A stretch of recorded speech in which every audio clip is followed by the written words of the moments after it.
In this video, we are start to exploring the second smoothing model called exponential smoothing model. And so why this exponential smoothing forecast is so special, and personally, I actually like this model over the moving average. Because as we know in our daily life, we understand we prefer to put more weights on the recent data than the data that has happened years or months ago, right? So if you think about moving average, we pretty much treat all the historical data the same, and so we are just averaging them out. We give equal weight. So it's not actually reflecting what we believe in the real life. That is, the most recent data contain more helpful information to forecasting for the next period than the older data.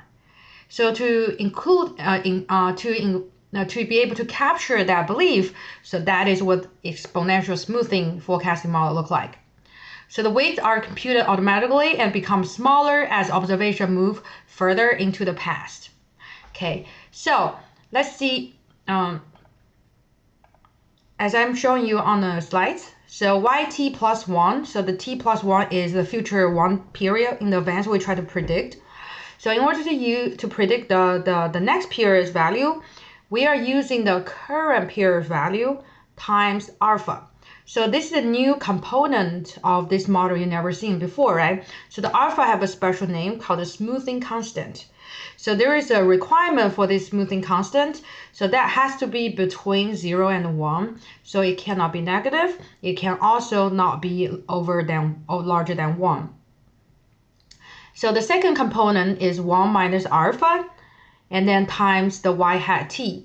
So the current predicted value, basically this current predicted value is the value R capturing all the past value happened before.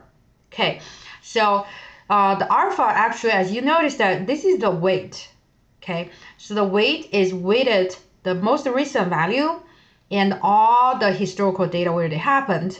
However, we give the largest weight to the most recent value yt, and then all the past value that captured by the estimate yt hat has a cumulatively, the further you go, the smaller the weight will give you.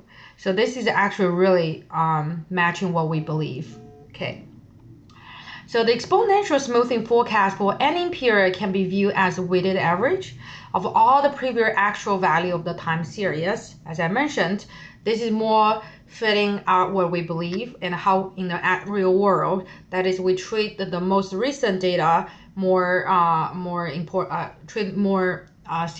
importantly because they might have most relevant information than the older historical data. So here I'm just using the expanding the mathematical expression to show you why is that. So for instance, we are leaving out one older period time, so the y1 hat equal to y1. The forecast for the period 2 can be written as basically is alpha y1 plus 1 minus alpha y1 hat. So that's basically, and then if we plug in this initial equation in, so we get y2 hat equal to y1, right? And now we are trying to predicting the y3, so that is equal to alpha y2 plus 1 minus alpha y2 hat. So we plug in the y2 hat into it, so that will give us the alpha y2 plus 1 minus alpha y1. As you can see, for y3 and y4, and y4 actually will be equal to alpha y3, alpha times 1 minus alpha y2, and 1 minus alpha squared.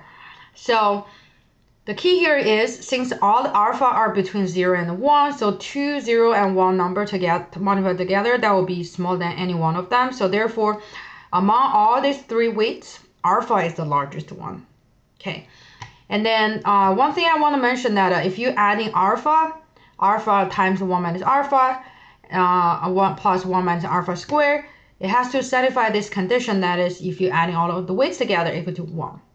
So that's what we say that for the exponential smoothing model, we give the highest weight to the most recent one, and we give the smallest weight to the furthest one. And if we add all the weights together, we get 1. So therefore, we said exponential smoothing is also considered as a weighted average, and then we give more weight to the most present value.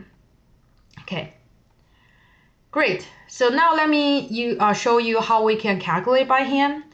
So in the computer skill, I will show you how we actually can use Excel to generating the result for the exponential smoothing. And so especially if you imagine that if we have a lot of data, we definitely don't want to go through this process, right? So we do have an easy way, a plugin that we can get the result for the exponential smoothing directly from Excel by one click. And then, so first of all, my first forecast for the period 2 is based on the period 1 value. I got 17, right? And then for the second period 3, I will use first and the second period. I will use the second period's value and also the forecast value. So basically, for the 17.8, how did I get this value? So this value will receive by alpha times, so alpha is 0.2, we picked it. So 0.2 times 19, okay? So this will be, this value we received here is 0.2 times, the 0.2 times, 0.2 times 21. And then plus 1 minus 0.2, and then times the predicted value in period 2, right, times 17. So this equation will give us the value of 17.8. So we should also list it here. So when we're predicting the period 3's value, we're using alpha times y2 plus 1 minus 0.2 times y2 hat. Okay. And then we can, using the same idea to forecasting y4 hat. So 0.2 times the period 3's value, and 1 minus alpha times predicted period 3 value. So that's going to give us 18.04. Okay. So after we get in forecast value, we can use it to calculate forecast error, and then we can actually calculating MSE. So the MSE for this exponential smoothing, we receive 8.98. So which is lower than the MSE that we calculated earlier using the 3 weeks moving average, which is 10.22. So if we translate our exponential smoothing forecast result to the diagram, so basically the green line is our actual time series, and our blue line basically is the value we obtain from this column, okay?